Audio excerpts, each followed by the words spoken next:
tega sestanka organizacij, ki nasprotujemo sprejetju tega zakona. Danes bom predlagal in to, kar smo tudi že zadnjič govorili, da pripravimo peticijo, podobno kot se tudi v Evropi že proti kakšne neumnosti podpisujejo peticije, da to peticijo v naslednjem tednu organizirano podpisov peticije povabimo Slovenke in Slovence, hkrati pa da se potrudimo tisti, ki nasprotujemo temu zakonu, da predstavimo ta zakon ljudem, da to naredimo organizirano na javnih tribunah in da opozorimo na pasti tega zakona. Pričakujete dejansko kakšen izmen te akcije?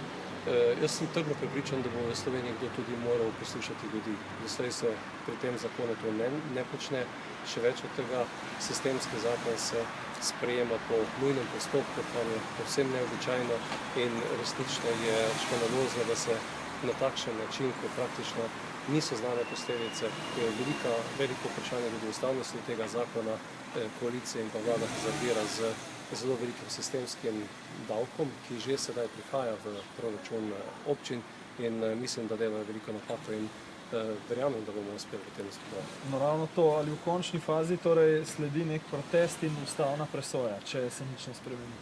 Tako je, tako če se bo spremljalo tudi z vidika ustavnosti in pripravilo argumentacijo. Iz večjih organizacij smo dobili že te namige, da enostavno so pripravljeni sodelovati pri temu in zato bomo v fazi tega nujnega postopka, ne vem, kakšen nadnico bo pač vlada obrala in pa parlament pripravljali, spremljali takoče nastajanje in pa spreminjanje zakona in tudi pripravljali ustavno presojo. Vsekakor se pa ne mislimo tudi z temi nasprotovanjem staviti s tem, da bomo zgolj prenesli peticije in bili glas vpijočega puščanja. Mislimo, da jih korak naprej. Se pravi, protesti niso srečeni? Tudi to je res.